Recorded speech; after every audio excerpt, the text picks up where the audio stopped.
Hey everyone, and welcome to the channel. Today we're diving headfirst into a topic that's as fascinating as it is fraught. The military forces of North and South Korea. Beyond the headlines and political rhetoric lies a complex reality of military might, strategic maneuvering, and the constant looming threat of conflict. We'll examine the sheer numbers, technology, training, and the human element at the heart of these powerful forces. So buckle up, because we're about to explore one of the most heavily militarized borders in the world. Let's get started.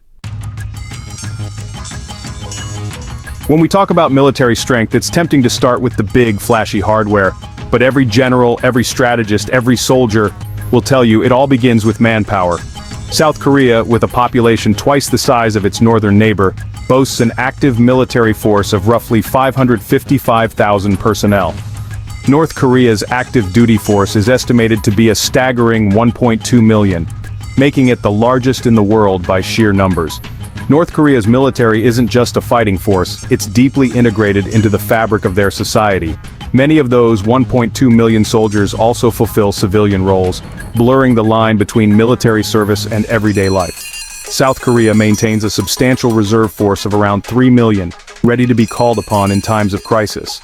North Korea dwarfs that number with an estimated reserve force of over 600,000 plus millions more in paramilitary and reserve organizations.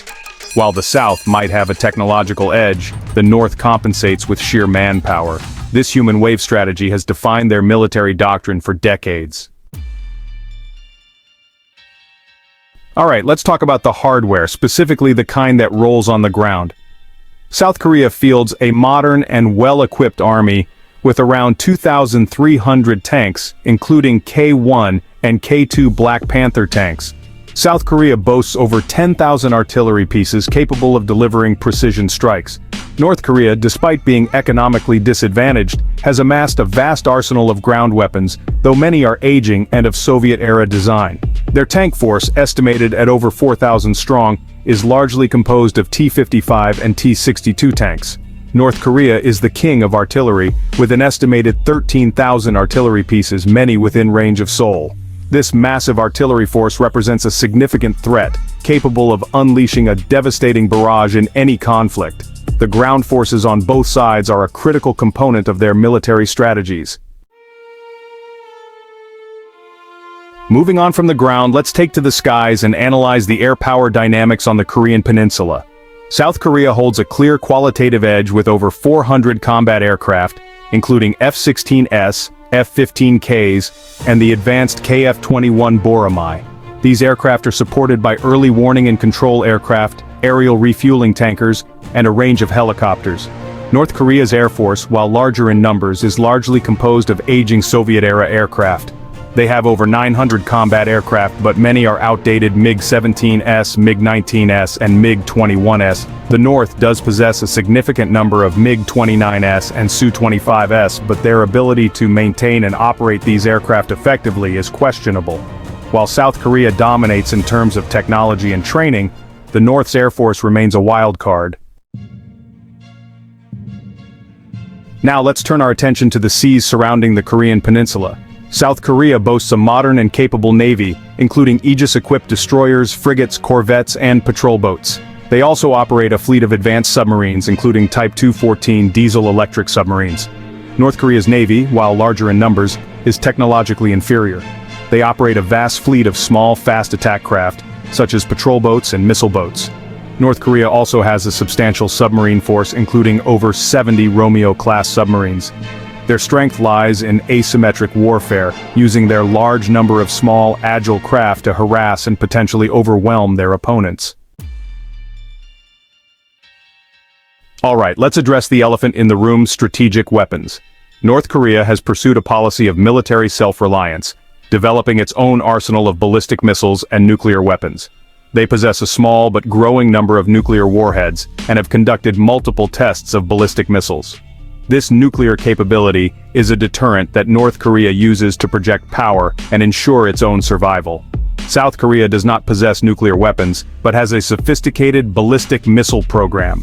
They rely on their alliance with the United States for extended deterrence. Any attack on South Korea would be met with overwhelming force, potentially including nuclear weapons.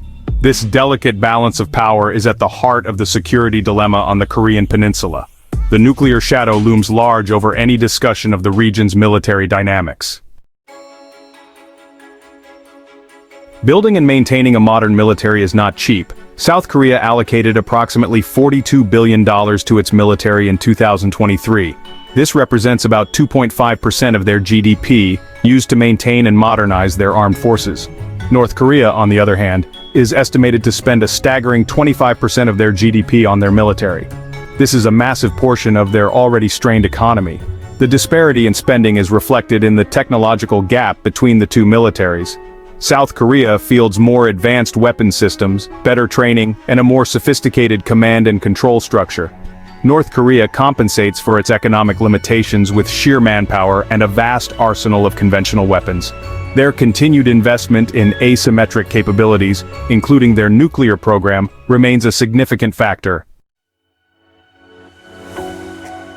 In the 21st century, military strength is not solely determined by the number of tanks, planes, or soldiers. Technology plays an increasingly crucial role, and in this arena, the contrast between North and South Korea is stark. South Korea has made significant strides in developing and acquiring advanced military technologies. We're talking about cutting-edge cybersecurity capabilities, artificial intelligence, drone technology, and sophisticated command and control systems.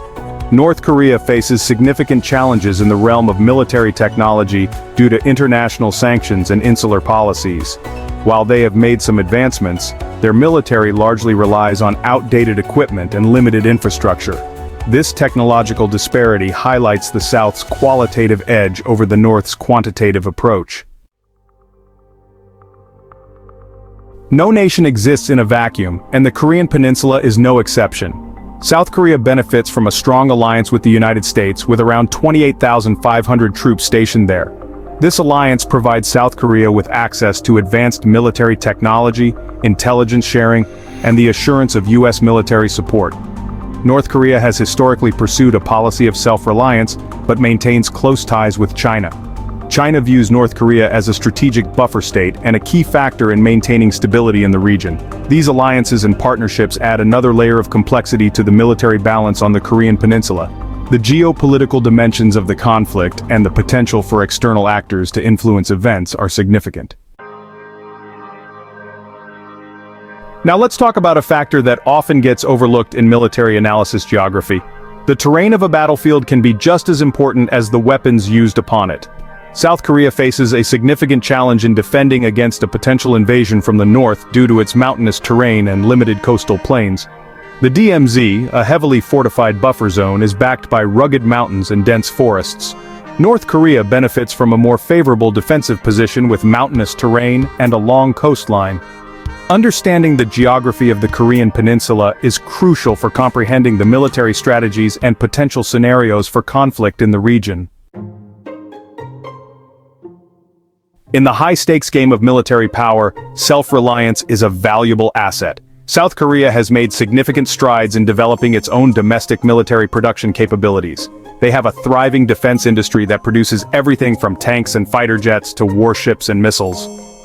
North Korea has long prioritized self-reliance in its military doctrine, driven by international sanctions and a desire for autonomy. While their technological capabilities are limited, they have developed a diverse range of domestically produced weapons systems. However, the quality and sophistication of their domestically produced weapons often lag behind their foreign counterparts.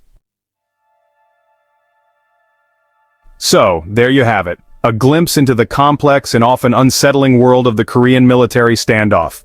We've crunched the numbers, analyzed the hardware, and explored the geopolitical factors at play. The situation on the Korean Peninsula is volatile, unpredictable, and deeply concerning. The stakes are incredibly high, with millions of lives hanging in the balance. Thanks for sticking with us on this journey. Don't forget to like, comment, and subscribe for more content exploring the most pressing issues facing our world.